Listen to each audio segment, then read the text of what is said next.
easy peasy to get everything work, but it should work. So yes, welcome. Today I have a new little presentation for you, and thanks for that to my moderator Doski to putting all that information together. So we're gonna speak about caffeine, withdrawal, pause, and nervous system reset, and dopamine, and I'm gonna just tell how I'm doing here. Next month, 5 years, and 5.5 years. 5 years, 6 months, next month, caffeine-free, all substance-free. I haven't taken anything, nothing, and I'm doing really well, and I'm really excited to share everything for you that I have learned so far. So if you are a new subscriber, welcome to my channel. You will find so many videos about post-acute withdrawals and caffeine quitting support videos in my channel. There are playlists that you can check it out. There is my own journey updated very well, what I have gone through and how this channel began. Like, that's what my channel is all about. But let's go first in the presentation. Hi, Thomas, Kees. Hey, Jaakko. Hi, Mikko. Yes, I'm getting better, but I'm already feeling super good. But I'm still improving, definitely. But I don't know how much this can even improve from here where I'm now, because, I just have constant good energy. I have been able to work out constantly. I just have good mood. And yeah, and all the things that I'm going through in my own life also, it's interesting. All right, so we're gonna dive deep now with the presentation.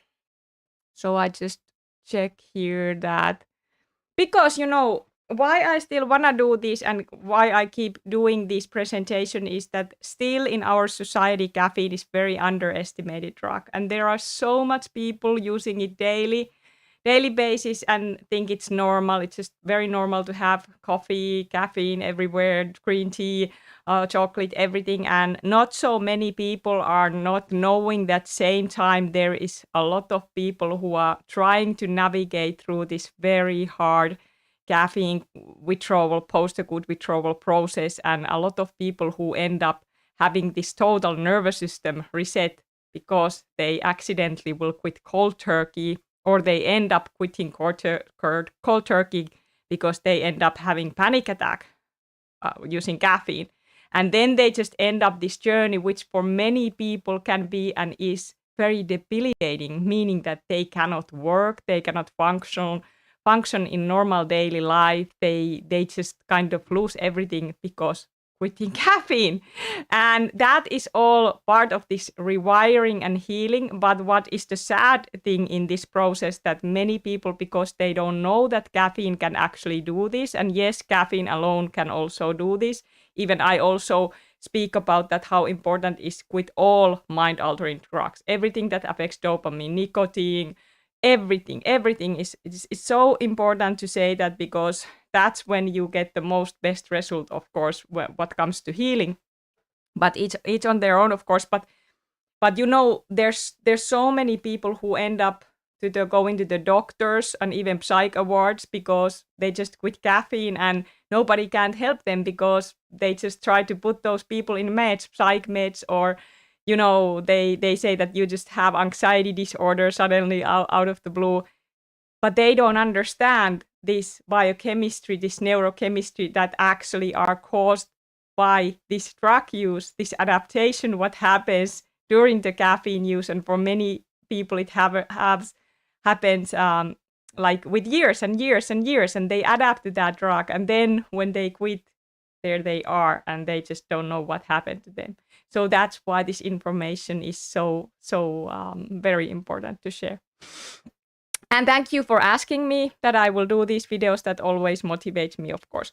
So caffeine withdrawal, pause, and nervous system reset, restoring dopamine balance. So why this is so important to understand this dopamine issue in this journey is because low dopamine make things feel more stressful, and now you're gonna learn why. So dopamine and stress regulation. So dopamine isn't just a pleasure. It's also motivational break on the stress response. So this is something that we all have been, who are going through this falling off the mountain journey after quitting caffeine. We all get to experience ourselves how it is really the brake on the stress response. So normally dopamine signals to the prefrontal cortex, so it's our thinking brain, and the limbic system, which is our emotional center, that challenges are manageable. So when we are just living life, many of us, even on stimulants before, we didn't know any of that, what this stimulant can do to us, and this neurotoxin and cell toxin that caffeine actually are. It's a toxin, it's a pesticide, and nobody shouldn't ingest that. So it's just like we just kind of learn to adapt to function like that. But then what happens if the dopamine is low, and that of course happens with many of us do this time, that there happens that downregulation with these dopamine receptors while we adapt to caffeine, and we don't actually even know how low it gets before we quit the drug. Like then if you quit cold turkey suddenly, and nobody shouldn't quit cold turkey. That's why I always say the safest way is tapering, because I cannot know if somebody get to do this experience what I had to experience because of the cold turkey, that I went through total shock. Like my body went through total nervous system reset shock, which was really, really hard and crazy, and I was just, all the symptoms. And that's why I think that it's so important always me to point out that please go safely, go taper slowly. Even any kind of tapering is better than just cold turkey for many people, because it can really shock the body. Same that with other like drugs or benzos or other SSRI medicines or anything. So when the dopamine is low, the brain has less ability to buffer stress signals, so even small problems feel overwhelming. And this is, we get to the recovery part where everything can feel overwhelming. I speak with people when they contact me, they say that, Anni, I just cannot do anything. They say that they struggle working, they struggle with their mental clarity, they cannot put things together, they cannot put even simple things together. Like for me, I just felt like I was brain injured. That's how bad I felt. I couldn't even read, I couldn't listen to music, I couldn't watch TV, I couldn't stand any kind of stimulation. That's how bad I was in this beginning of my recovery. I couldn't pretty much do anything but pray and pray and wait. All right. So, but that's all temporary. It's temporary. It goes away. It doesn't stay. It doesn't stay like that. So every small problems can feel just overwhelming. The anxiety kicks in, and it's always, when the anxiety kicks in, it always creates doubt. So you are doubting that, are you ever gonna recover? And you are gonna recover. And that it's just a matter of time. When you're not taking anything, you don't back to any kind of caffeine sources, not chocolate, not anything. You don't take any other stimulants, substances, or supplements. With time, you recover. You will recover completely. And that will be even better than before. So link with cortisol. Cortisol, many people know cortisol as a stress hormone, and that's about it. They doesn't understand what is correlation to cortisol and caffeine, or they doesn't know what is correlation with adrenal cortisol and caffeine. So low dopamine means also the HPA axis, which is the stress system, can fire more easily. So we actually need dopamine to dampen down that HPA axis. Like the more we have the natural dopamine we have, our stress system also works really well. But in the withdrawal and post-acute withdrawal journey, it's an up and down journey before it gets to the balance. So cortisol and adrenaline go up faster and stay elevated longer. So this makes you feel jittery, anxious, or like everything is too much. Usually when I speak with people, this everything is too much is very common what people feel. And I felt like it just feels that every single voice, every single movement, extra movement, exercise, it's just too much. Your body just are not able to handle all that stress. Suddenly what comes out if you quit cold turkey too fast, and you end up this total reset rewiring journey, but it's all is healing. It's not actually injury. I don't believe it's injury because it's more like a reset. So there is a bucket of these, I don't know what this or hair stuff. I can show you. Like, let's say that these are all these neurotransmitters, and normally when you are in normal state, they are all in balance. They communicate together. This communicates with this, and this communicates with this, and this all communicates with each other.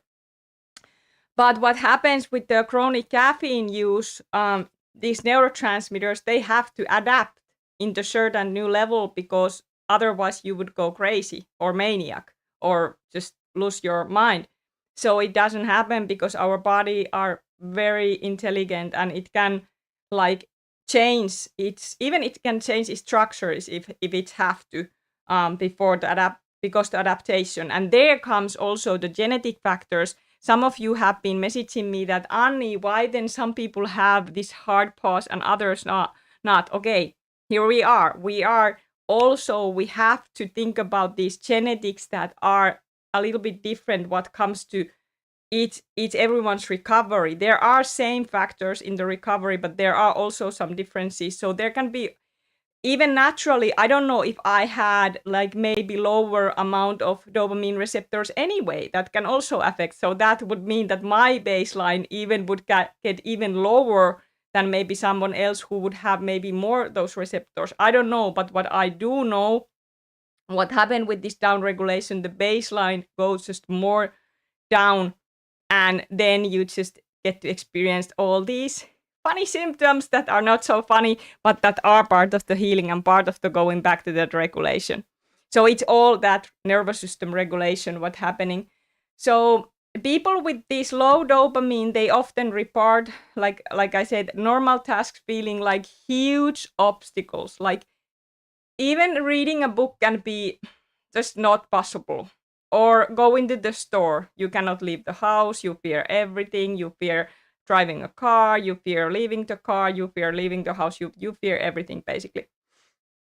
And that's very normal in this process, by the way. Those of who have this total nervous system reset and who do fall off the mountain. And then other people who don't have this heavy of this journey, of course, they don't need this kind of support that I'm offering. Then if you have just like mild or normal pause, meaning that you just may feel like really down, lethargic, low energy, maybe pains here and there, but you are able to function, work out, then of course your journey is not gonna be so hard than many of us who couldn't even barely do anything. But no matter what your process is, you're gonna heal with time when you just don't go back to taking anything. And that is so important, that you don't go back to take anything. So of course, less resilience to unexpected change. So you cannot, if anything stressful happens to your life, your body just kind of cannot handle that. So you can have stronger emotional reactions to small stressors. Like if somebody like even says you something, the answer in that can be really huge and dramatic in the withdrawal and pause, comparing when you are healed and you are just, oh, that's no big deal. Because you also get to feel so much emotions, because many people doesn't know that caffeine numbs emotions. So many people doesn't know that after they quit caffeine, there can come so much emotion starts to release naturally. It happens naturally. That is that part of the natural trauma release, that when we don't have to do anything, just be. And you get to feel all these emotions, and that can be like even overwhelming when it happens just suddenly, and there so much things starts just rewiring. So it's really good thing. It's really good, even it's hard. So yeah, anything little thing can get you kind of out of your mind. It's normal. It won't last. So you need constant stimulation to cope. So this where it comes, what happens to many people in this journey. They go take something else, nicotine, sugar, other stimulants. They get addicted to even porn or anything. So this what I wanted to also say, the key in this recovery, if you want to get the most effective and best results, is stay away from everything, all mind-altering drugs, supplements, which can also affect the dopamine system and all the neurotransmitters, which can rebound. If you take any supplements, it can rebound your symptoms really bad, and that's what you don't want to do. That's why I always keep saying that don't take, and I have that rule in my Discord. And I have to be very strict with that, because even there would be people in this journey who can use supplements. Maybe they didn't fall off the mountain, or they don't have this total nervous system regulation, dysregulation, the regulation journey. Even I wouldn't recommend to take anyway, because why would take supplements? They are just marketing, they are just business. We don't actually need them. When we are in the regulating state, we get all the nutrients from the food and we just feel amazing energy. That's my opinion. But I just always want to keep people safe, because I don't order any medical advices, just peer support, natural support. So that's why in my Discord there is nobody cannot like play with. We don't like recommend any supplements. I don't use myself any supplements. I haven't used them for years. I was 2 years off when I also quit processed sugar, like meaning all the candies and ice creams and stuff. I just didn't want to take them. And also all the supplements that I tried. But I was thankful to God that I didn't try much supplements. So and those that I did try, they didn't do anything for me. Only time and staying free from everything was the key. All right.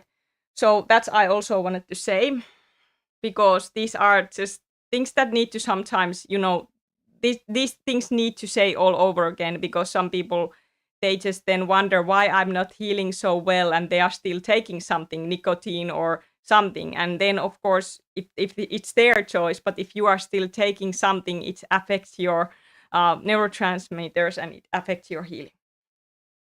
Okay, so are you still in the chat? Because I don't see if the chat is working or not. Hopefully you are. Yes, Jaakko says, my sleep is amazing these days and I'm not even at 3-year mark. Yes, that's amazing, Jaakko. Congrats and keep it up. So then, like, why? And of course, this will happen when you quit caffeine. You really get to see everything there. You get to see you get to see how much you're craving that dopamine. And this is really interesting, that what happens many people when they quit caffeine versus when people quit alcohol. Many say that they crave alcohol, or when people quit to some other drugs, they say that they crave that drug. But people who do fall off the mountain with caffeine really badly and have this nervous system total reset, they don't crave caffeine. I didn't crave caffeine. I did crave dopamine. Any kind of dopamine I was craving because of that so low baseline. But that gets better with time. So that is then your kind of the zone when you are in that gray area, meaning that you are not in the bad anymore, but you are not in the good yet, that you don't get to go any of these other substances or addictions, because there you can easily start to go there if you just don't know that it gets so much better with time. And that's why this time part is so important to say to people, that they don't start to take anything. So why this happens in caffeine withdrawal and PAWS? So many people say that, yeah, if I ask, what do you know about caffeine withdrawal? Well, if they are on caffeine, they say, no, caffeine withdrawal doesn't exist. It's just like 2 weeks of a little bit headaches, and then you feel completely normal. I'm like, nope, it's actually not. It's actually that people, when they quit caffeine, many of them, they end up very debilitating states, and they have post-acute withdrawals years after that, and it can take long time to recover. Believe it or not, but that's how it is. And if it doesn't happen to you, then good for you. But also remember, even if you wouldn't have hard withdrawals, why would you then want to keep using that if you know what it is? So withdrawals, hard or not, my recommendation is that don't use that. Don't use that drug. Stay away from that. Okay, so after stimulant use, dopamine receptors are down-regulated. So they are less responsive. They doesn't respond sometimes. They're less responsive. And I always like to say that in my recovery, and I know many others say the same, it just feels that this messages between these neurons when they communicate, and there are electrical messages, and we know that everything in the body is kind of electrical, and that's how the messages go through between those cells and synapses and whatever is happening there. So caffeine, it's nerve, it's like a nerve poison. It actually affects every single nerve in the body. So no wonder people, when they quit caffeine, they have so much this nerve pain and these electrical chaps and feelings and all that. Like in many other drug, like even SSRI withdrawals can have like all kind of electrical feelings. So just know that that's all part of that rewiring process. So the baseline dopamine tone is low until the system resets. So this is what this healing is. It's resetting. Wouldn't it be cool if the doctors would say that this would happen to some people, and then they would go to the doctors, and or doctors would understand and say, yes, this is very normal because you have been using this heavy drug all your life since your childhood, and now you did accidentally quit it cold turkey, and it did shock your body very much, and you have been adapted all those over 30 years of that drug, and now your body just have to rewire itself back to normal, and then you feel amazing again. But that can take a little bit time. Don't take anything, not medication or anything. But they don't say that because they don't understand maybe this, or because medical science does know the dangers of caffeine. It's very known. It has been known over hundreds of years that what caffeine is and what it does, because we know that. So until the system resets, stress feels amplified because the normal stress dampening effects of the dopamine isn't working well. So your HP axis, the stress system, HP axis, will have to also get back to balance.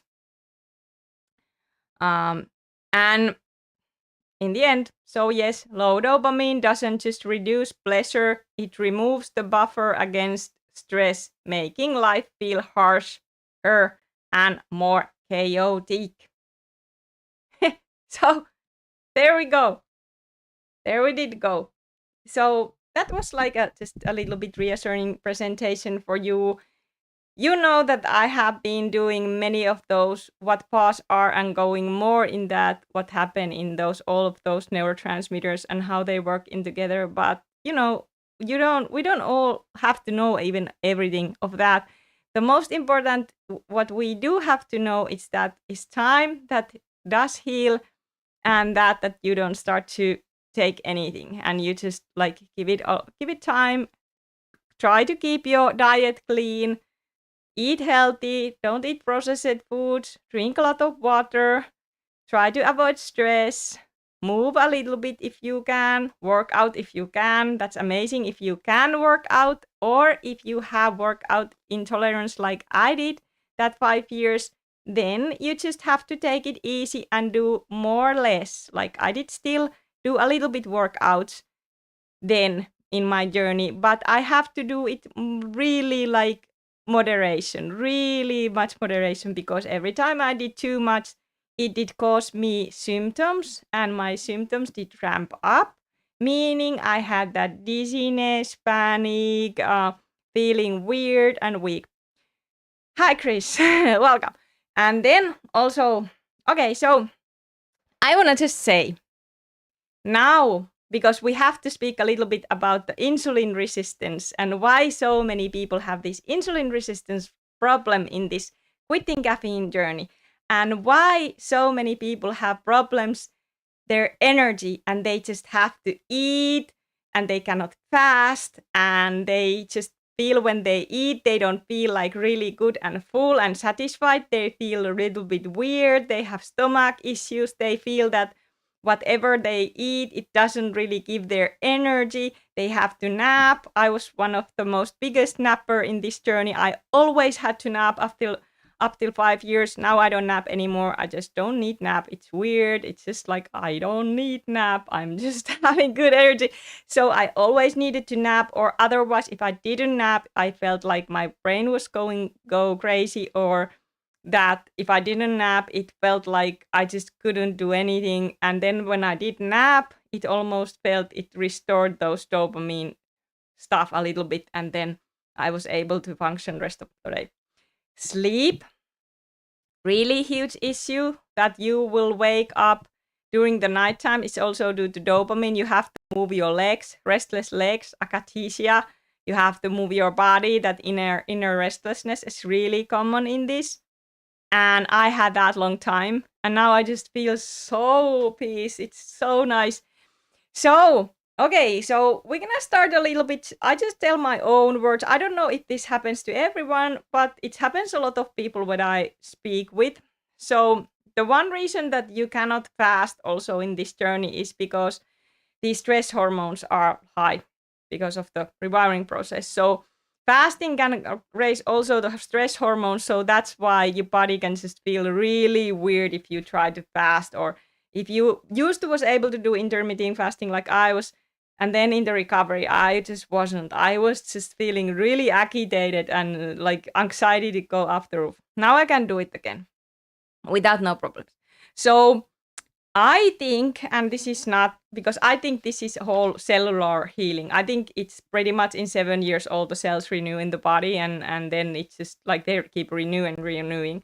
And this is how I see it, because every single cells carries information, and there is those energy centers, those mitochondria in our cells that caffeine is directly affecting. It's directly affecting inside every cell because it's affecting that chemical balance in every single cell. So why people who have insulin resistance while they are on caffeine usually end up taking more caffeine, which makes the insulin resistance even worse. But because they are on caffeine all the time, they don't get to see their actual state until they quit caffeine. And that's like can happen very many. Like you can actually have these ongoing issues on your when you're on caffeine, but because you just keep drinking it, you don't really know your real state. But when you quit caffeine and when you are rewiring back to normal, many of us, we did experience that insulin resistance, meaning that it doesn't feel that glucose, when you eat, you get that glucose and it should go inside the cell. And when it goes inside the cell, you get energy, you feel good, you have energy, you can do what you want. So I didn't never feel like that glucose was full going to my cells because I always needed to like eat, and like I just felt like I couldn't, like processed sugar was like, it was like bad for me. It was also like affecting like the symptoms and kind of like ramping up the symptoms because it's also a stimulant and it also can affect that how the insulin works, of course. Because let's make it clear and the common sense. If the insulin, like if the glucose doesn't go fully in the cells in this process, then you don't feel that good energy. Then you can feel that lethargy feeling or down feeling or just tired feeling because your energy production is not functioning like it should function. Like think about the kids. When you look up the kids when they wake up, they just wake up, then they have like energy, they can do whatever they want, and then they go to the bed and then they restore. And I think that's how it should be like with us adults too. Like we shouldn't just lose that ability like suddenly that it just goes away and we suddenly become like tired. There is something that we actually do messing up with that. That's my opinion. You can be thinking differently, but I think that really that substances are really huge reason why our population is very sick.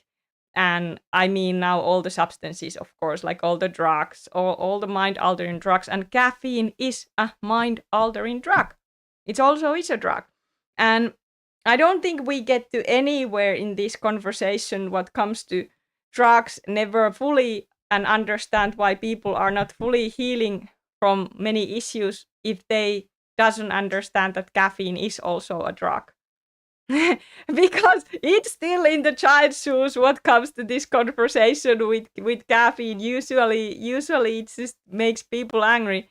But that's how it is, and there is information about that plenty if people just wanted to dive into that. So that's what I experienced about the energy stuff. And now it seems that when I eat, energy comes from the food, and I don't need to eat so much anymore, which is really, really nice and helpful also because I'm working out. So yeah, so pretty excited I am. And also a little bit, what is that word? Excited and confused a little bit same time, because of course I would like that this would last forever. And what I have heard many other people who have been in the same state where I am, that they have just said now they are like in their, many years, 6 years, 7 years, they have just said that it just have been keeping improving. And moikka Maikku, mä teen suomeksi tämän saman esitelmän kyllä, joten ei huolta. Tulen tekemään suomeksi tämän saman infon. I will do for Finnish the same. But, it's just, when you go through this kind of journey, which of course many people are not going through, and thank God for that. I really thank Lord that nobody shouldn't really go this so hard way. But again, some of us just have to, and just how it is. And now I'm actually grateful that I did too, because otherwise I would probably still be using caffeine. So it's just like mind-blowing that you go through all this journey, and then when your symptoms really stop and you get the point that you can actually do all those favorite things that you have wanted to do, and you have been waiting so long. Like I have waited that working out, so long, because that I'm passionate about that. And even my knee is still, like I injured in summer this right knee, and I know that I cannot still fully squat with the weights. So that's okay. Even with that, it was stress, of course, the body. It took me like about 2 to 3 weeks to be able to walk. And after that, the walking was still like bubble. It wasn't like the knee wasn't carrying my leg, like probably. And then I was just like, I have been now rehabbing it. Every day I called it the cold exposure also. And it's been really good. So even with that, even with this injured knee, I'm still going to the gym. I'm still doing the exercises. I'm able to do those. I have motivation and consistent. And what I do love about now this journey, what happens with time, and I know many of you who are listening, you are struggling this still, that you don't have that stable energy every day the same.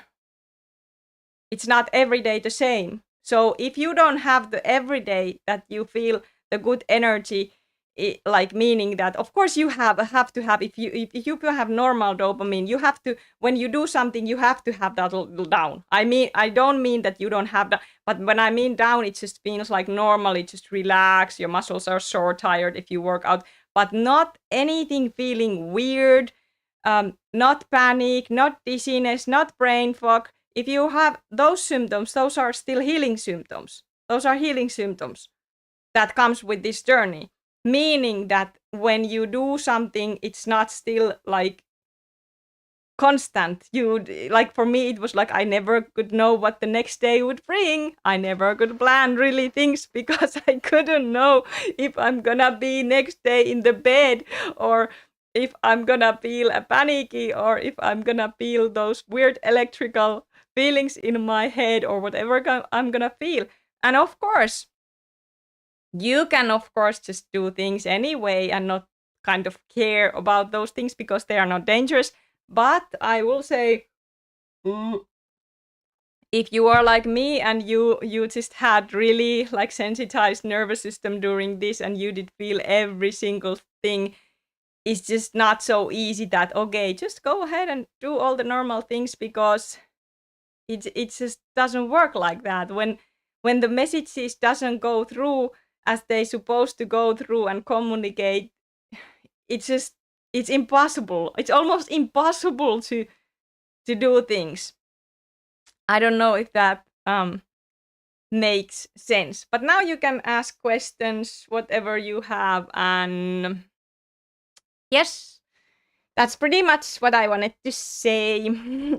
That's pretty I know that my presentation probably sound weird for people who don't experience like this. Then these don't make any sense. Like, of course, they don't make any sense. But even if this doesn't make any sense, I would hope that this education would spread because there is so many kids now with these energy drinks. I see those kids in the gym every single day. They drink tons of energy drinks during their workouts, and they're gonna be in my future customers. I have to say that some of those yes will be, because when you are young, and our world now, it's full of stimulation. It's full of stimulation.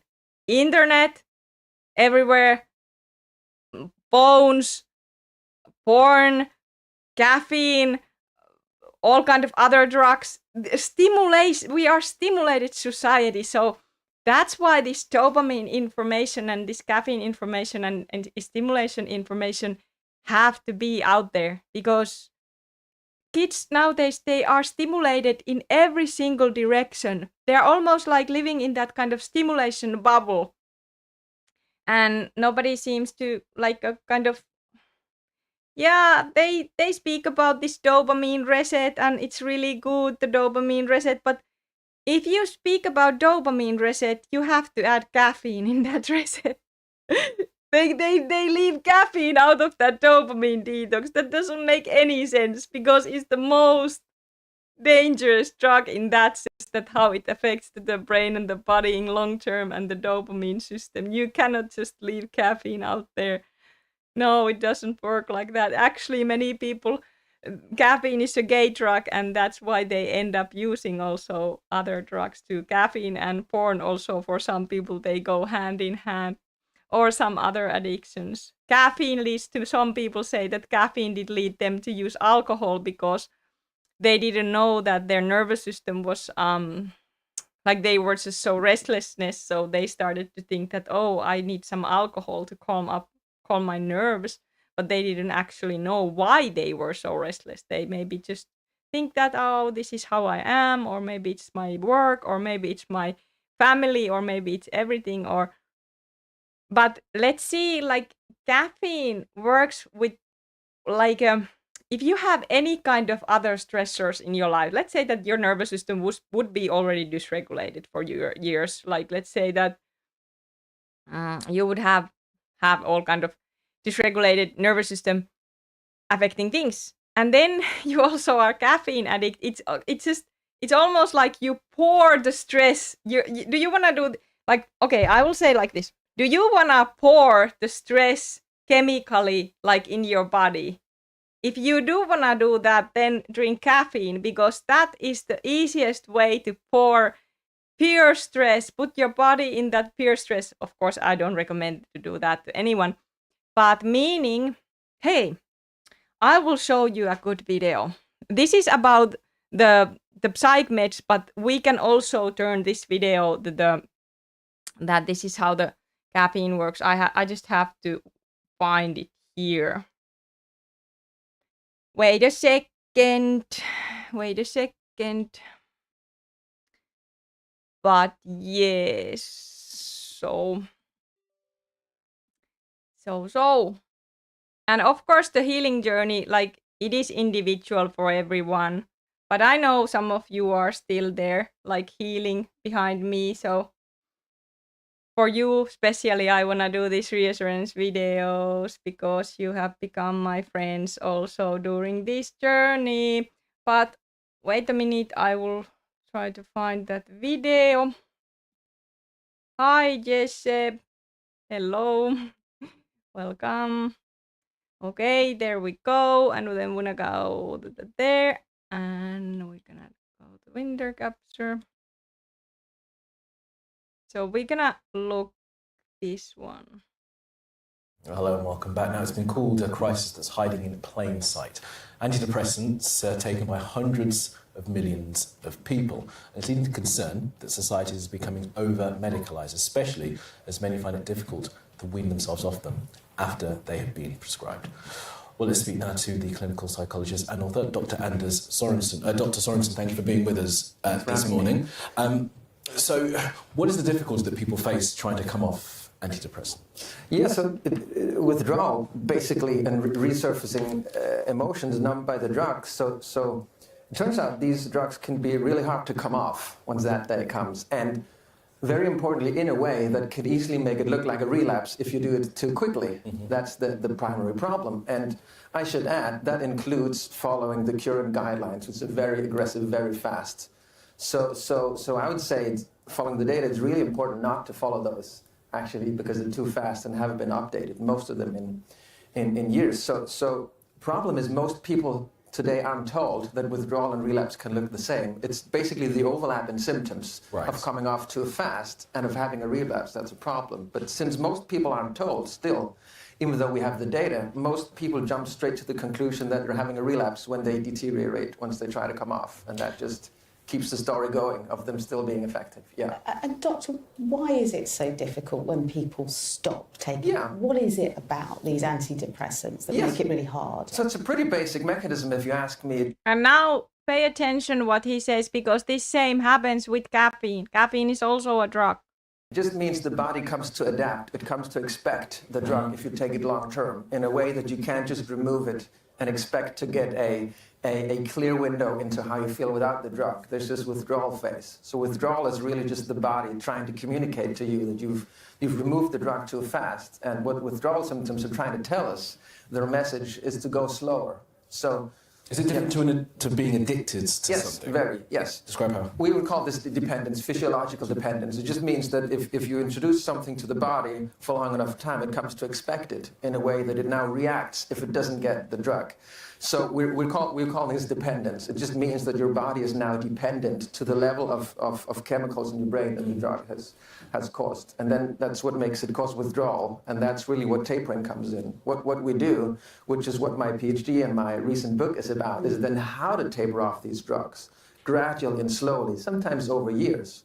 And then I'll tell you, it can be like... Okay, pause there. And hi, Jesse. Yes, Jesse say, I totally believe that caffeine acts like an antidepressant heavily for us based on our neurochemistry. Yes, I totally agree that too. So like he said, he recommends even tapering for some people years. And think about many of us who have been using this heavy drug caffeine like over 30 years, and we didn't know anything, and really heavy doses, and then we did cold turkey, and it was a huge shock to the nervous system for many. That's why this information should be there. And also, I think, Jesse, we're gonna make with you that kind of tapering guide to my Discord, that how to taper safely, because that will be also so important people to have. Night and day compared to just stopping and tapering slower. Yeah, so I'm quite interested. You're saying if people want to come off, obviously they have that conversation with their GP. Of course. But you say that it's a drip feed. You do it slowly over time, potentially even years. Yeah. So the story basically is we've been selling cars without brakes because the standard available doses that you can buy at the pharmacy, even if you halve them and halve them again, we can see this in brain scans. The effect of that dose is still very, very high, meaning that the way we tape them is to actually go below the lowest possible dose. So that's where we need to weigh it or dissolve it and use syringes to get small enough doses. Because the doses you can buy are really, the effect of them is too large for you to just jump all the way down to zero. I mean, the effect of them is too large because they're effective. They do work for people that have issues with anxiety, with depression, etc. So that's... The question I'm trying to get to is for lots of people, these are part of their lifestyle. They take them all the time, and perhaps, I mean, I guess everyone would want to come off the medication, but perhaps some people don't. Okay, and he said some people take them all the time. It's part of their daily life. Yeah, it is. We know it is. But also caffeine, it's an antidepressant. It works like antidepressant, and many people take it all the time daily. They have adapted to that. So we're gonna go to see how this stuff numbs also our emotions, but we will watch this all video. I actually want to come off the medication. Of course, lots of people don't want to. And that's why my work and my book also is about both things. It's about the coming off part, the technicalities of tapering. It turns out that the body wants these drugs to leave it in a certain way, very, very slowly, sometimes over years. But the other part, you're exactly right, which is also why I'm sitting here as a clinical psychologist doing the emotional work. Like, these drugs are pretty primitive in how they work. They basically just numb our emotions or distort them or produce some distance to them. Okay, so that guy knows what he's speaking about. I'm really happy with this video because that's what happens to caffeine too. It numbs our emotions, and it can be really hard to process emotions or do any kind of therapy work while you are on caffeine, or it can seem that it doesn't really go anywhere like it's supposed to go. Which can be really appealing if you really feel horrible inside. So if you remove the lid, obviously what's there, what was numbed, will come back. You get your full range of emotions back. So part of this work is about helping people come off it, and then the other part is helping people stay off it. And emotions and thoughts are strong forces. Like, imagine having had those at a distance for months, maybe in years, and then them coming back. There is some emotion regulation and some therapeutic work, I wouldn't say that. Look, there's been a jump, hasn't there, in doctors prescribing antidepressants. Do you think they're given out too easily? I think they are given out too easily, yeah. I think the alternative would be, well, I'm not to judge anyone who wanted to use whatever strategy to solve their crisis. I just think people should be more informed. Like, a problem now is that people aren't told, even though we have the data. It was like that with the benzodiazepines. It was like that with the opioids. This is not a new story. We have the data on how difficult they can be to come off, but it takes years, sometimes decades, to get it into the guidelines. So that's really, I'm not against drugs or anything. It makes perfect sense that numbing your emotions or creating some distance will be appealing. But yes, I should add, I'd like to see more clinicians and doctors trying to figure out why their patients are depressed, figuring out, as I would do in therapy, try to make sense of it. Like, what can we look at in your life and in your history that makes this give sense to how you're feeling? So offering talking therapy. Yeah, or at least just figure out, just the question that's left out sometime when we give drugs too fast is why you're depressed. The why is missing. So I could want more doctors to... Interesting. Just last week I was speaking to Dr. David Nutt. We were talking about psilocybin and other psychoactive drugs that he gave me this new word that I've never heard of before, neuroplasticity, where those kind of drugs activate pathways in the brain that are different, and it can be useful alongside the talking therapy. Yeah. So you described the antidepressants as just being a numbing, as a sort of a blocking off. Yeah. There's another way of thinking about the way that our brains work, isn't there, that perhaps requires more work, but the problem is it's probably more costly, isn't it? There sure is. And I should add, like, the numbing effect of psychiatric drugs, not just antidepressants, but all of them, the main story is that it can be easier to do therapy once you have your emotions at a distance. So that's the idea that therapy and medication go hand in hand. But I could just as often see it as being part of the problem, really. Yep. Honestly, if I should do my therapeutic work on someone heavily medicated, it's really difficult, because where are those emotions that I'm taught? My training is about how to get to the core of that. So where I come from, the goal is not necessarily to rid ourselves of distress or pain. It's to figure out why it's there. Now I want to share very important note that I have noticed sometimes, and I did notice this for myself now when I look back. Some people that I know who are heavily on caffeine, I have noticed that sometimes when I communicate with them and they try to cry, they cry a little bit, but it almost seems that they try to cry, cry, but it almost seems that it really doesn't go out like fully. And this is very interesting because I had the same issue, even I didn't know it back then on caffeine, that my emotions that came out with caffeine was mostly like rage or yelling or angriness or just frustration, or sometimes I try to cry, but it's almost like feel that when you are in a constant state of that stress and numbing your emotions, there's a lot of things that you get to just restore inside. And then after you quit the drug and you don't take anything, those emotions naturally started to flow. And that is part of also the healing process after quitting caffeine and all mind-altering drugs. Hi, Luke.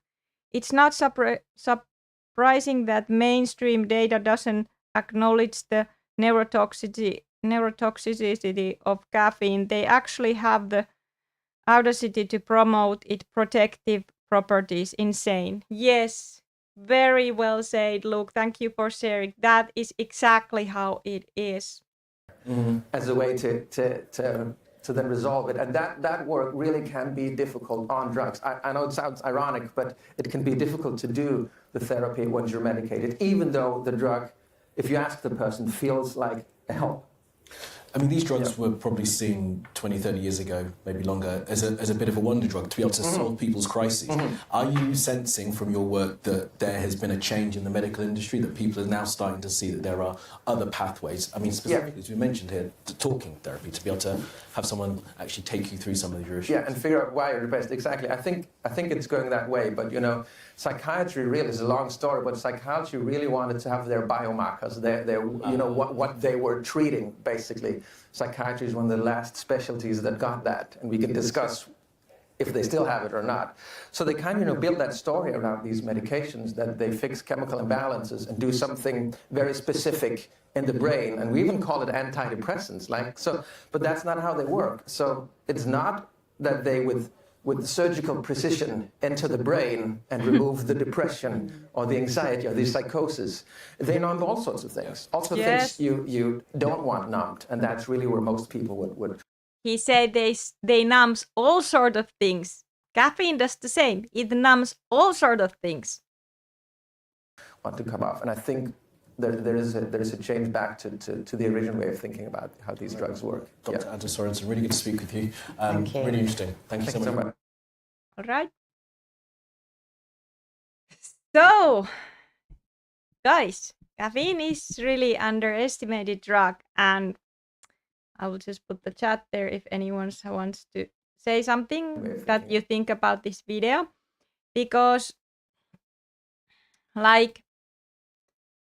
now we get to this conversation that we should also be having this same conversation with caffeine, and this information should be out there, because I think, and this is just my own thoughts also, that many people will actually end up taking some kind of psychiatric medications because of caffeine. Because let's say that you have been using caffeine all your life since childhood, like I was, and many other who are helped, and they get to have this anxiety, OCD, depression. They just think that, oh, why I'm suddenly feel just anxious, depressed, or okay, I know some people doesn't have anxiety like while they are using, or maybe they did, but they just didn't kind of notice it.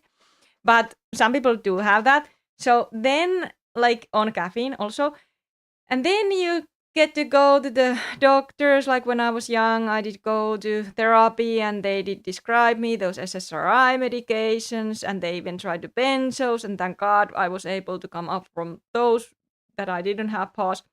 But it can be because of caffeine why you have to start taking those. And even Stephen Chernisk says in the Caffeine Blues that many people, if they would come to the therapist, their therapist should say them first, are you using caffeine? Because he said in the book that many people's anxiety would be resolved just quitting caffeine and all the mind-altering drugs. So think about that. It's just been solved and no need for any medications. And now I think many people just think that I'm some kind of anti this, anti that, and I'm kind of am, but I'm not here to give any medical advices. I'm just sharing this really important information, what I have been learning in my own recovery, and that I get to learn all the time when I'm helping other people going through this process. And I, of course, hope that this information will help you too. Yes, for me, it was like taking an antidepressant since I was 13 years old. My emotions were numbed for sure. I always wondered why people were crying over certain things. Now I can feel them emotions. Yes, so cool, Jesse. Isn't it so cool that when we get to feel those emotions, even it of course it can feel heavy, and I understand that. I also felt it almost felt like it took so much energy from my body, because it was healing to also go through all these emotions. And even when I was doing live, sometimes I was just I don't know, crying, and then people get to hear the comment things and why are you crying, or why are you so angry, and why are you so frustrated and stuff. And I couldn't really regulate yet. Like even in my 2 years, my nervous system was still so sensitized. Then when I was here in my YouTube, I was kind of um I couldn't just relax like now. I was just, when your nervous system is in that fight or flight state, it's almost like sometimes you feel too maniac. Sometimes you just feel too excited. Like it's I don't know how to explain. Like, who go through this. Sometimes when you have this, it almost feel like too much dopamine, and then you just feel like agitated, and you just want to share and share and talk and talk, and then sometimes you just feel really negative. It's really common that in this journey, many people when the anxiety hits in those windows and waves, and however your journey goes, some people doesn't have so much windows and waves, it's just more constant, and then some people have those windows and waves throughout the days, like throughout the day, like I had like those windows and waves during the day, like during the day those did goes. And sometimes I had those like windows where I was having more those windows and waves during the days, like meaning that even if you are in the window, you can have waves, but even if you are in the wave, you can have small windows. I just want to say that the healing, it's up and down. But anyhow, so sometimes it was just really hard if I was planning to do, for example, some kind of presentation, and then I just started to talk, and then I get that feeling of almost too excited, and I didn't just know how to handle with that, because the brain handles how it handles things. It's not something that you can really do with that. And then sometimes I just was really negative and crying, and so then it can seem for other people like that person is just like mentally ill, or that person is just very like dysregulated, but that was part of the healing.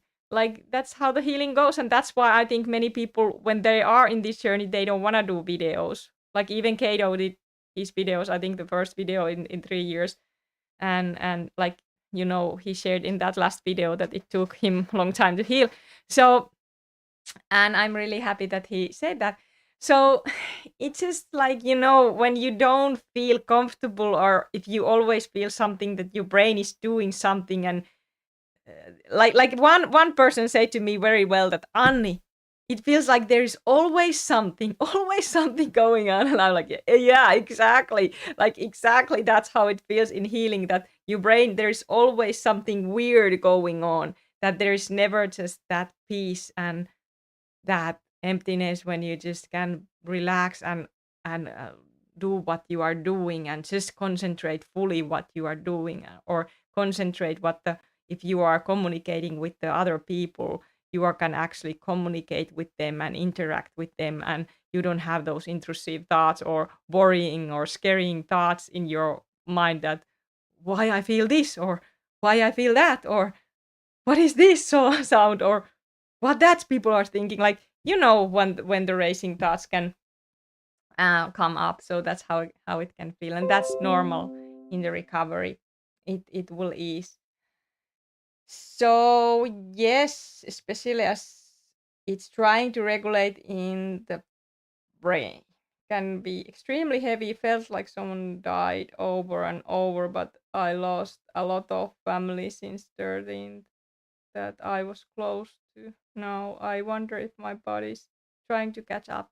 Yes, for sure it's trying to catch up, and sorry about your loss, and definitely there is so many things that it's catching up, and that's where I'm kind of now, that I had a lot of life to catch up, meaning the just doing simple things, feeling good doing them. I don't say that, okay, let's say that you are in wherever you are in your journey. Let's say that some of you are in your first year, you still have a lot of symptoms, and you take your car if you are able to drive, and you go to take your kids in the daycare, or if you have kids, or if you don't have kids, let's say that you take your car and you drive to supermarket and buy food. Like as simple as that. Like who would ever think before this journey that going a supermarket buying in food can be a real weird experience, and it can be actually be challenging experience, and it can be actually be that you cannot even do that in the beginning. So then when you get the other side of the recovery, meaning that you don't have symptoms anymore and you feel good and energized, you get to the phase that I'm just, wow, this is really happening. Like, this is really happening. Like, I'm able to do this stuff without feeling bad or weird.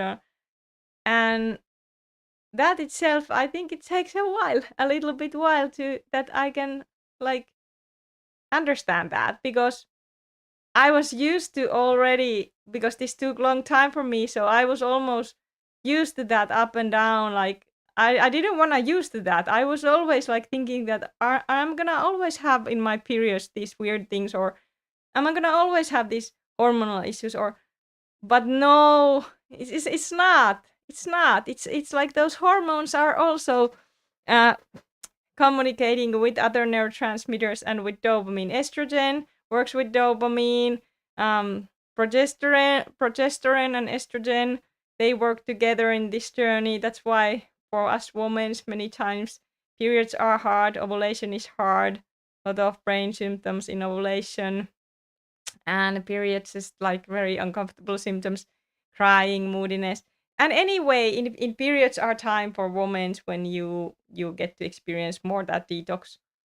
So it is an interesting journey for sure, but it's all good for me now, and I'm so thankful, and I'm happy that I decided to continue these videos.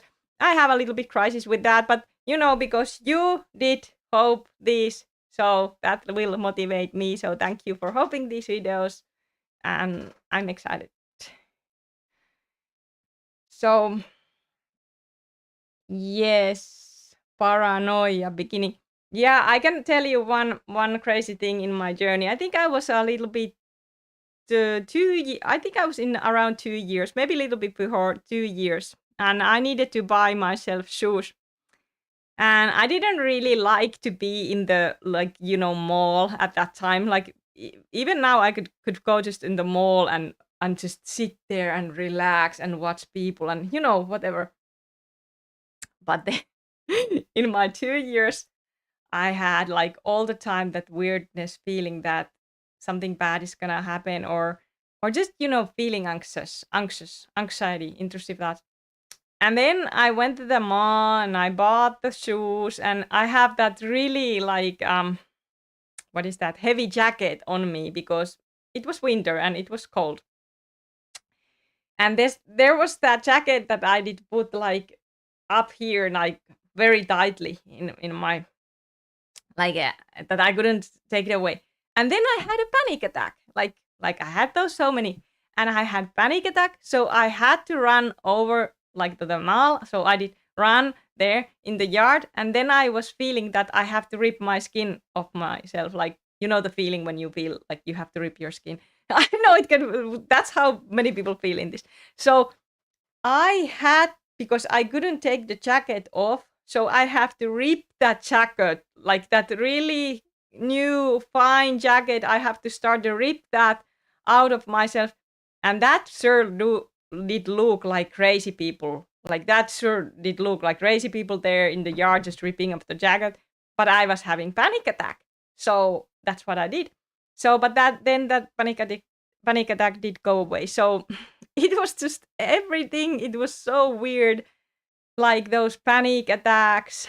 I didn't like panic attacks. Let's speak about little bit panic attacks before I go, because panic attacks are something that many of us who go through this what is the word? Unfortunately, I was saying it opposite way. So unfortunately, you have to experience some of you panic attacks, especially in the beginning. And some of us, they just did go also sometimes longer in the journey, the panic attacks happen. So panic attack in this withdrawal journey can feel like almost like, it feels like something's gonna get you, like you just feel that, I don't know, for me, I share my experience, feel like something bad is gonna happen, and I just suddenly feel like having a heart attack, and usually for me, when the panic attack comes, I just feel like I have to move. Like I cannot just sit still here. Like if I would have a panic attack, I would just need to, move and go somewhere and just, I don't know, like that's just like really like bad feeling that you think that you're gonna die, but you don't die. And I give you a little tip if you have panic attacks and if you are thinking about that something bad is happen, put a timer because panic attacks usually doesn't last over 30 minutes. It's usually 20 to 30 minutes when panic attacks is out. So you can sometimes, if you have panic attack, you see this video, Annie said that, okay, I don't need to panic. I just have panic attack, so I can put a timer and wait. So after 30 minutes, that panic attack will be eased. So it's always those panic attacks. But I know when I speak with people who are having panic attacks, it seems that they always say that, Annie, I cannot handle this, or I'm just dying, or maybe they go already ER. I know that is very normal that people go into the ER because it just feels so scary, and they just go ER anyway because of that terror and what is beginning. That is very common. But now at least you know that this can happen with caffeine, so then you just know that that will go away with time. And as scary as it can be, you are not alone. And I also next week start to do these supports chats in the Discord. I have that own Discord support group for caffeine quitters, and everybody is there warmly welcome if you're going through these symptoms. And in those chats, you can just share, and I help you go through those moments. So yes, guys, this is pretty much what I wanted to share in this live. And now, if you have anything, I just hang here a little bit and see if the chat wants to speak something. So, cool.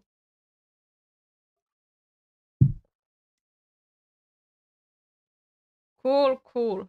And we're gonna some point do, of course, with Mandy, we're gonna sometimes do videos. I love to do videos with Mandy, and we're gonna do all kind of maybe different topics. And then of course I have my own other topics that I'm doing here, like the Bible readings, and I also will today end up this live with the Lord's Prayer. But yeah, and the gym workout videos will be doing more and more in the future when I get to the shape.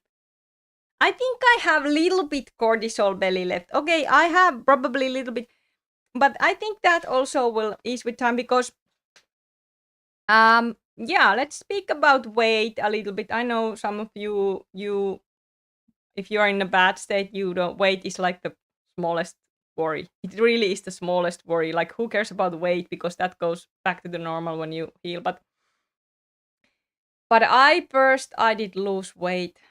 Like I just lost a lot of weight in those first months, and then later I gained because, like I speak about, that energy production didn't work normally. So every time I tried to work out, I started to gain weight and have cortisol belly. Because what happens when your body is stressed, it doesn't burn fat. It actually starts to restore fat because your body is like, hey, we are in the stress state. That's how it's have to do in the survival. So it wasn't really nice because I'm not very heavy in other places. Like I always been kind of like, I'm not being skinny, but normal weight.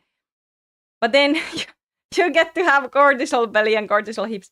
So then I think, like, I don't know how long it's gonna, like, for you take your weight go normal. But for me, I think it's gonna be soon that I'm pretty much in the good weight. Like, of course, when I'm in the gym, the weight can actually go up.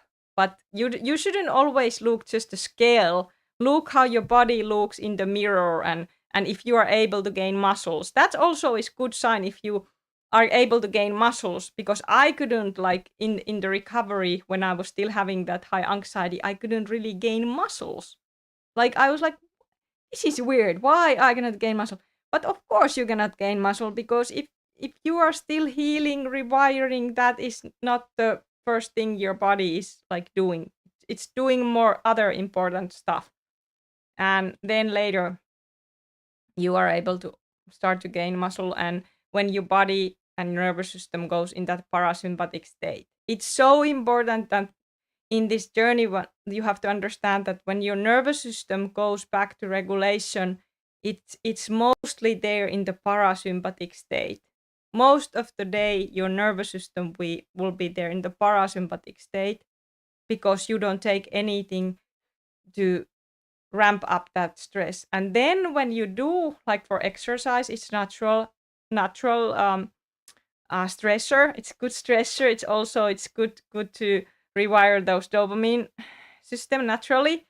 But why it doesn't work in the beginning months or beginning years? It's just because your body is not just ready yet. It's not ready. The recovery is not far enough. But then when the recovery goes more farther, you will get to see that you are able to do more and you are able to tolerate more stress. But which is weird in this journey, that this nervous system reset, and everybody of course is different in this journey, but if you do have this total nervous system reset, you have to kind of start to like deal with stress like 0 point. Like first you don't deal any stress. Like it's almost like a little baby. Like you don't deal any stress, like even speaking, no, anything. and and then with time your nervous system kind of regulates and it learns to deal with stress. But the horrible thing in that in the beginning is that you are aware of everything that happens. It's almost feel like you are aware all that craziness, that neurochemical storm that you have, but you kind of cannot do anything about it. So that, I think, for me at least, was the most craziest experience ever. And I haven't ever, I honestly say, I haven't ever in my life experienced anything like this recovery. Nothing. Like nothing wasn't be like this. I promised. Like, and I don't think I have prayed to God that please, I don't ever want to go through this again. These 5 years was enough. And I know that I won't, because I will never touch that poison again, ever. And I hope that you want to if you are in this journey. But anyway, you do heal, you will recover, and just know that those healing symptoms are healing symptoms. Symptoms are healing symptoms. And if you have to check yourself in the medical doctor, do that if that comes your mind. Check your blood test if that comes your mind. For me, it calmed my mind a little bit in that moment when I did check my heart. Oh, there's in chat. So yes, the akathisia, but it's like the lights and sound is too much. Yes, almost like akathisia, what benzo people say, but also I think the stimulant withdrawal, it can be a little bit different. I don't know if that's different, but for me it was like more like even the music was like too much, and then the restless legs at night time.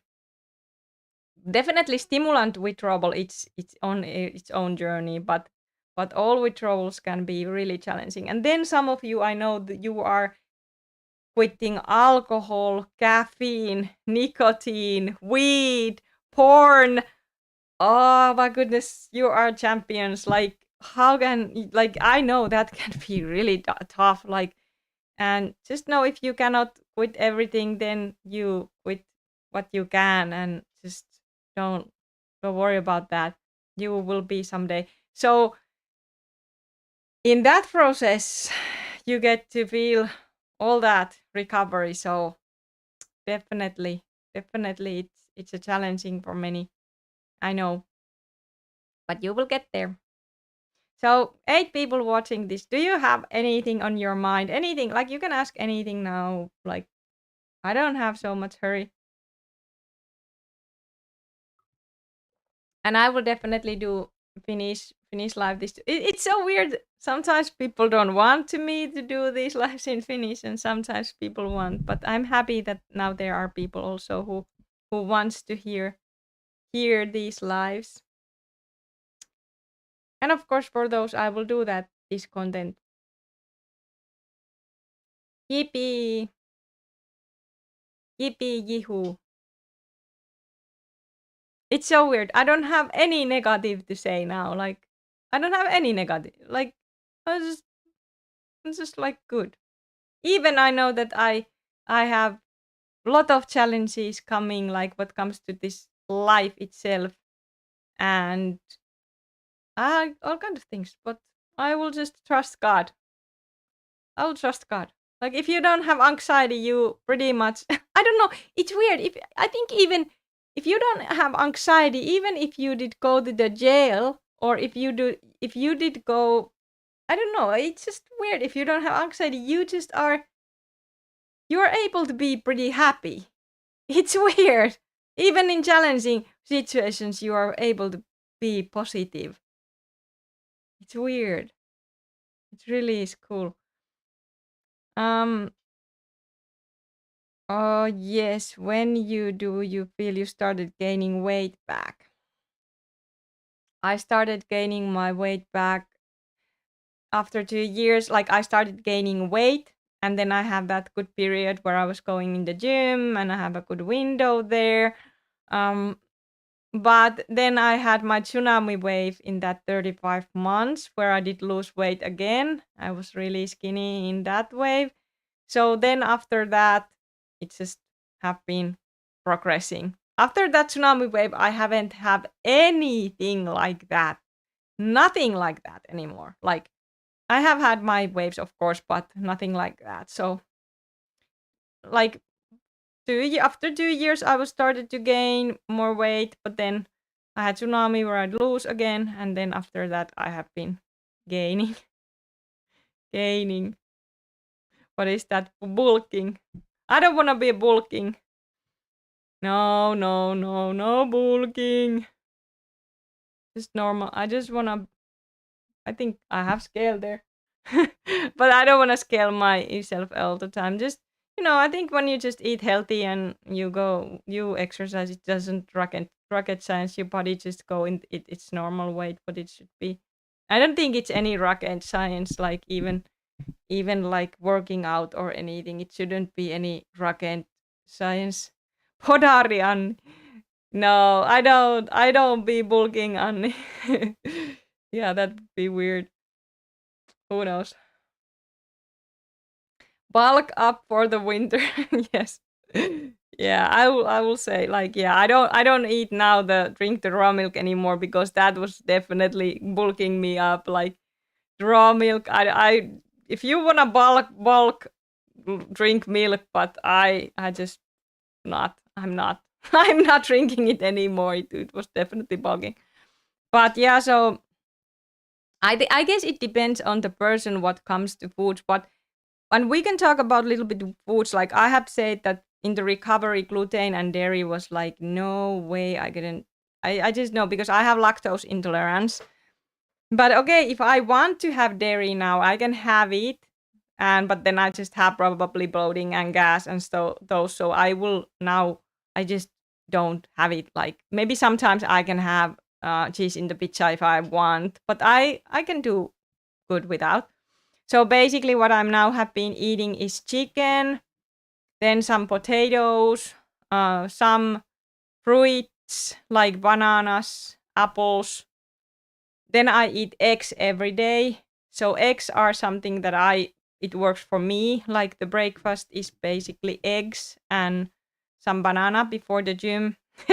Like I showed in that video, but don't watch how I make. I actually have now the better frying pan, so I don't burn those in the pan. So like I did in the video. But yeah, so eggs and chicken are pretty much the meats, the protein, and then sometimes beef. Yeah, and then I eat some like carrots and some veggies like freezed veggies, and then I have a lot of those berries that I have picked So I eat blueberries pretty much every day. I don't eat processed sugar. I just try to avoid that in any, like, of course, I know that sometimes they put that in, like, if you go in the restaurant, even in the ketchup, there can be added sugar. But even myself now in home, I have a ketchup which is not, there is not added sugar in that. So I just try to, that's just my choice. I don't want to go back to sugar because sugar for me was really addictive. So I was also a sugar addict when I was a caffeine addict. So it just don't do good for me. So fruit sugar, and this is something that I have experienced, like sugar what comes from me, bananas or blueberries, it doesn't spike my sugar the same way. It doesn't make me that weirdness feeling. So it's just I think I could deal probably now sugar. I could have it, like even Riku sometimes say that you can have it now, like if you would want. Yeah, I could have it if I would want, but I just rather not. I just wanna eat healthy. So it's just, of course, when your nervous system will regulate, you have that more food freedom in that sense. But then it's just up to you as a person what kind of diet you wanna follow, or if you wanna follow any diet, like that's up to you. But you will do heal. I made chicken crust pizza yesterday. Was really good actually. For sure. Wow. I haven't never made chicken crust pizza. Maybe you wanna share a recipe. Is it just like you put those chicken in there? Or does it, what else do you put there? It's so hard there to not have gluten because it's in everything ever or sauces. Yes, they put that too in a lot of. Actually, here it's pretty easy to be without gluten. I think, I don't know, maybe it's easy for me because I did quit gluten when I was 23. So I have been so long without it. So I just know what to buy, kind of. You just learn. Terve hengessä vaeltaja. Hyvä, 3 days without caffeine. Jee, congrats. Onneksi olkoon. Hyvä. Hyvä, hyvä. Juhu, hipi. Ei muuta kuin eteenpäin, sanoo Anni. Hyvä hengessä vaeltaja. Yes. But definitely, if you have any good food recipes and you are in my Discord, please share those in the food group because I'm excited to learn all kind of new recipes because I'm not really good cook. I'm not really good at making food, but I will learn. I will learn because, I can do the basics pretty much, chicken, some veggies in the frying pan. Then also, I use coconut cream sometimes because now when I don't use dairy cream because it was all just too much calories anyway because I was drinking that raw milk and putting cream in the sauces and I was just getting too much calories anyway. So now I just use, instead of that, coconut cream. So that is just pure coconut and water. Very high protein pizza.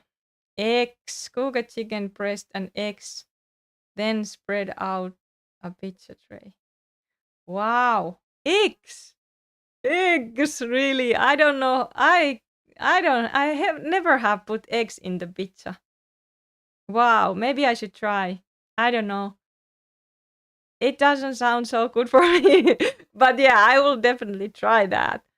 I could put chicken in the pizza, but not eggs. I'm more like I don't know. My favorite pizza is, of course, cheese, but now I'm just not having that. So ham and ananas and then kebab and some mushrooms.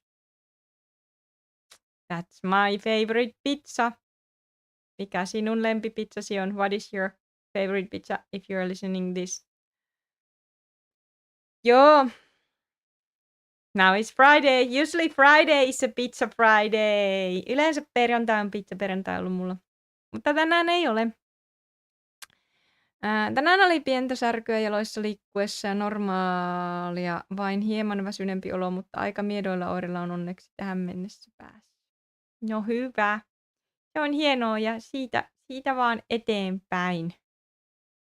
Paljon vettä vaan muista juua ja ottaa rennosti, jos pystyt. Tietenkin tiedän, että voi olla haastavaa, kun sulla on se pieni siellä, mutta kyllä sinä hyvin pärjäät. Hyvin sinä pärjäät. Päivä kerrallaan eteenpäin. Ja omaa kehoa kuunnellen. Yes, you're mixing the chicks and eggs to basically make the pizza dough. Yes. Tonnikala, katkarapu, oliivi on paras. Joo, se on kyllä hyvä. Joo, kyllä. Mulla oli kans katkarapu ja tonnikala yksi kerta, tai yhdessä kerrassa. Mä en tiedä yhdessä kerrassa, mutta siis söin yhdesti semmoisen pizzan ja tykkäsin siitä. I also like a tuna fish. Now I don't like so much that. Mikä on katkarapu? Is it just shrimps? But olives, I like olives. I use olive oil also with cooking. Olive oil and coconut oil is something that I like to use with the cooking. So yes, and with the salad. Yeah, and you don't have to buy like those processed salad sauce. You can make really good salad sauce just with the olive oil and salt. Olive oil and salt, and then if you want to make a good salad, you can just put that. Yes, shrimps.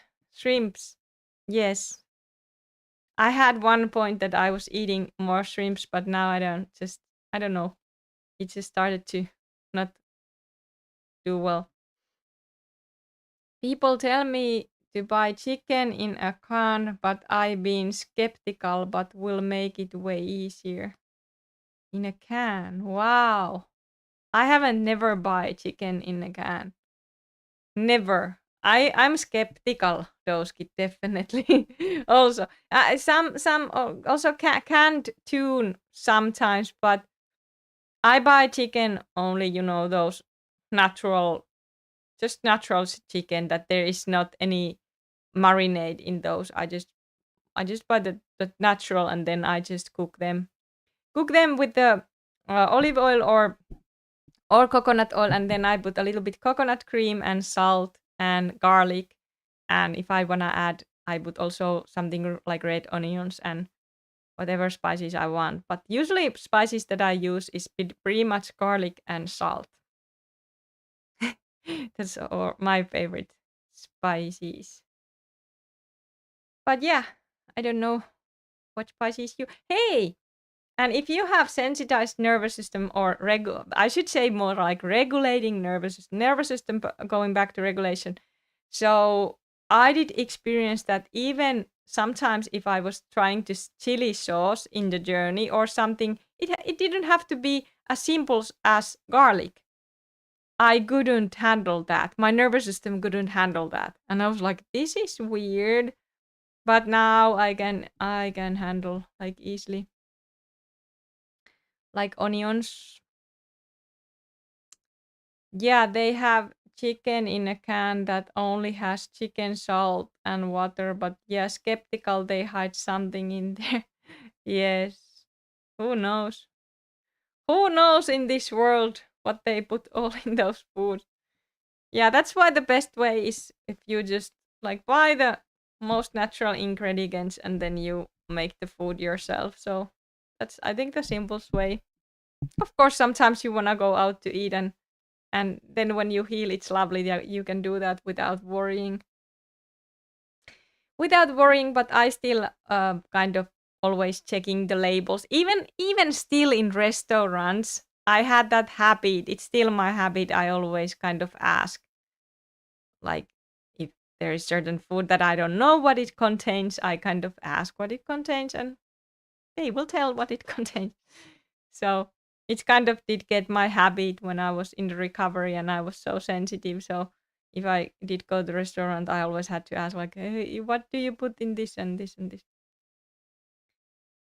But yeah, It's all good. 8 people here. Yippee. Do you still like to watch my videos? Hope you do. Yes, but did I have anything other to say? Olikohan mulla mitään muuta? Mä voisin rukoilla I could just pray in the last before I end. And then I will go. And guys, we see next Monday in Discord, some of you. So welcome. So I will just now pray the Lord's Prayer in the end. Our Father, which art in heaven, hallowed be the name. The kingdom come, the will be done in earth as it is in heaven. Give us this day our daily bread, and forgive us our debts as we forgive our debtors. And lead us not into temptation, but deliver us from evil. For thine is the kingdom, and the power, and the glory, forever. Amen. And you can find this Lord's Prayer in the Matthew 6 in the Bible. There is where you can find 9:30. So, guys, I think I let you go now, and hope you did enjoy this presentation or this live. And I'm doing this because I know that you sometimes need to have this reassurance, and I'm so excited for many of you who are on this journey. You're gonna feel so good. You're gonna, and that's why I'm excited for you. And please, I know some of you know who this is for, and this is for pretty much everyone. Like, when you do get healed, please do some kind of update. Those of you who are in this journey with me and have been like around your 5 years over that, please do some kind of update, at least for Discord or somewhere in my videos, so I know how are you doing there. So please update then, and it helps other people's too when they know where you are. So all right, guys, see you. Have a good one. Yes, have a good one.